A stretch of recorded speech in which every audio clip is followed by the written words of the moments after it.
मई 1930 को हुए तिलाड़ी कांड में 17 किसान शहीद हुए थे और सैकड़ों घायल हो गए थे।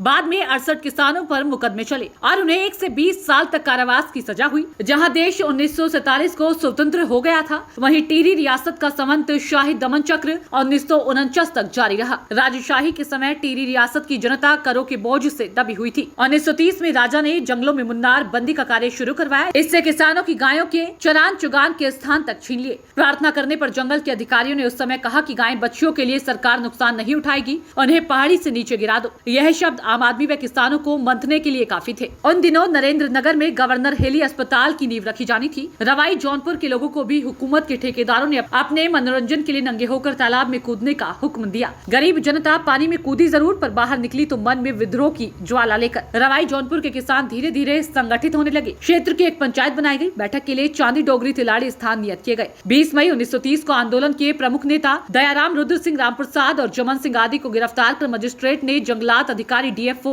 पदम दत्त रतूड़ी के साथ टिहरी रवाना कर दिया। उधर पीछे पीछे अपने नेताओं का पता लगाने के लिए किसानों का एक जत्था आया। DFO पदम दत्त ने निहत्थे किसानों पर रिवॉल्वर से डंडाल गांव के पास फायर कर दिया, जिससे 2 किसान घटनास्थल पर शहीद हो गए। कुछ घायल हुए और मजिस्ट्रेट को भी गोली लग गई। इन हत्याओं को देखकर पदम दत्त भाग खड़ा हुआ, पर किसानों की टोली घायलों को लेकर मजिस्ट्रेट सहित राजमहल पहुंची। हत्याकांड का किस्सा सुनकर पुलिस वालों के होश उड़ गए और उन्होंने गिरफ्तार लोगों को छोड़ दिया। उधर पंचायत के समस्त राज कर्मचारियों को किसानों ने बंदी बनाने का निश्चय किया। ऐसे हालात में कुछ कर्मचारी भागे और उन्होंने रवाई जौनपुर की घटनाओं को बढ़ा चढ़ाकर चक्रधर जुयाल को सुनाया। दीवान जुयाल ने पदम दत्त की पीठ थपथपाई और फौज लेकर रवाई पर हमला करने को कहा। फौज आने की स्थिति पर विचार करने के लिए पंचायत की एक आम सभा तिलाड़ी मैदान में बुलाई गई। अगली सुबह फौज ने तिलाड़ी में मैदान को 3 तरफ से घेर लिया। दीवान चक्रधर जुयाल ने गोली चलाने का आदेश दे दिया। तीनों ओर से गोलियां चलते देख कुछ किसान पेड़ों पर चढ़ गए और कुछ किसान जान बचाने के लिए सामने यमुना नदी में कूद पड़े। उस दिन यानी 30 मई 1930 को 17 किसान शहीद हुए और सैकड़ों घायल हो गए थे। प्रयास किया जाएगा तो पूरा एक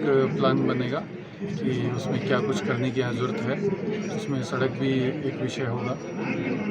मैं क्षेत्रीय जो हमारे जनप्रतिनिधि हैं, विधायक जी हैं, उनसे भी इसमें चर्चा करूंगा और प्रयास करेंगे कि क्या कुछ किया जा सकता है इस स्थान के लिए, जिससे तिलाड़ी का गौरव और बढ़े और इसकी जो ख्याति है वो हमारे पूरे प्रदेश में बल्कि पूरे देश में भी फैले। जैसे PWD पहले भी मैं जानकारी लेता हूँ, पता लगेगा कि क्या कुछ हुआ है, करने की क्या आवश्यकता है, तो मैं संबंधित विभाग से बात करूँगा। Thank you.